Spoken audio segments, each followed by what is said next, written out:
Conflict on a church staff team isn't always a sign that something's broken. But how do you handle it?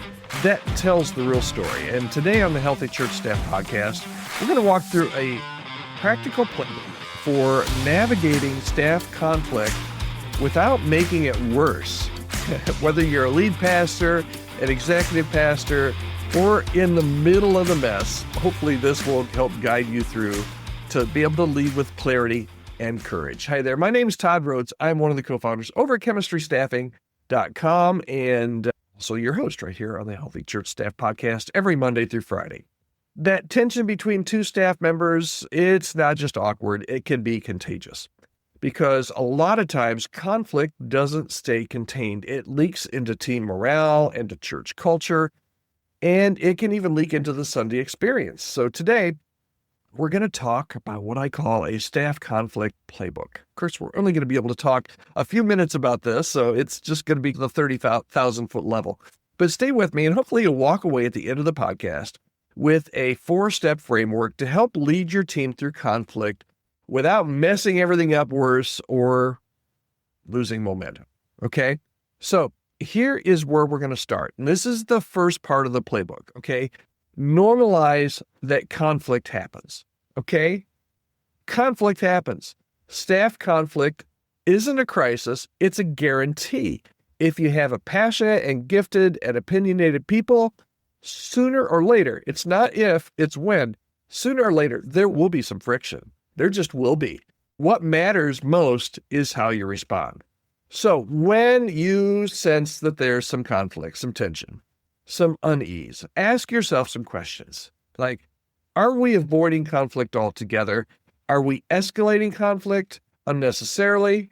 Or are we using conflict to help create clarity? Because the last question that's the approach you probably need to take. No, I will say, this is the approach you need to take. So first thing is just to remember, if you have conflict, that means you're a church. And that means you have staff, okay? No harm, no foul if there's conflict. It's important how you deal with the conflict, though, okay? So here's how I would say a 4-step conflict playbook. Simple framework, nothing too difficult. You might want to write this down, but it's not rocket science here. But this 4-step conflict playbook will hopefully help you address conflict on your church staff, okay? The first is to observe.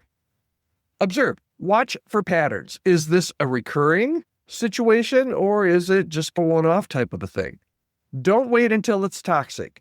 Address it early, and you can only do that when you observe, okay? Second thing is name it. Call it what it is, privately, with humility. Say, hey, privately, here's what I'm seeing, and I want to understand what's behind it. Is there anything to this? So the first thing you're going to do is you're going to observe. And when you see something, you're going to name it, and you're going to start to have a conversation, and then you're going to navigate it, okay? What do I mean by navigate? You're going to bring both parties together, right? There's a conflict, so there has to be more than one party. If there was just one party, it probably wouldn't be a conflict. Bring both parties together if it's appropriate, and then you're going to focus on behaviors, not personalities, okay? Don't focus on personalities.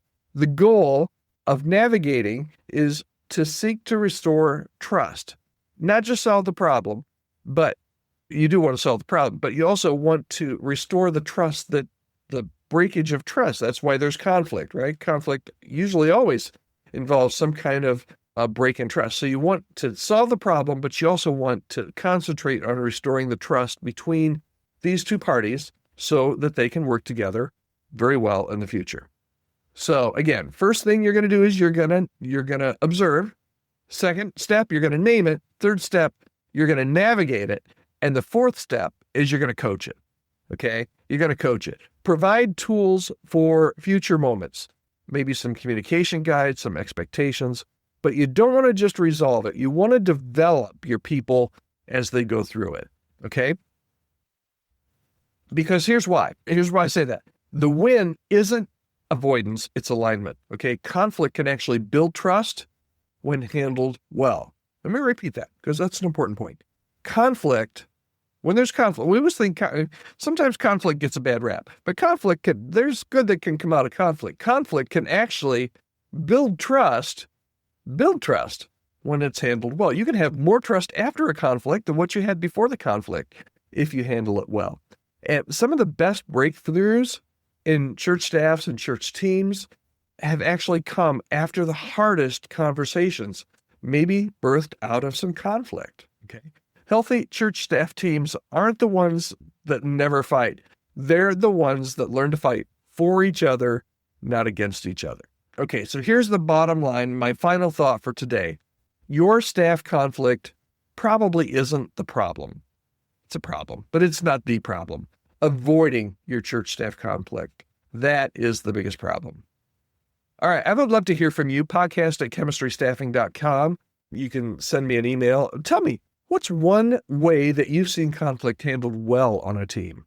And maybe the adverse. Maybe share with me, podcast@chemistrystaffing.com, one way that you've seen conflict blow up. And what started something small, man, it just sparked and somebody threw gas on it and it got totally out of control.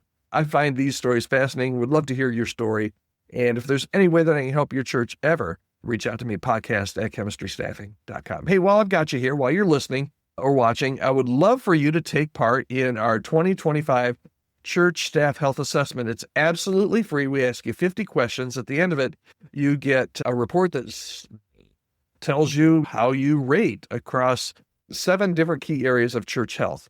So if you'd like to take that, you can take that absolutely free of charge at chemistrystaffing.com/2025. So chemistrystaffing.com/2025.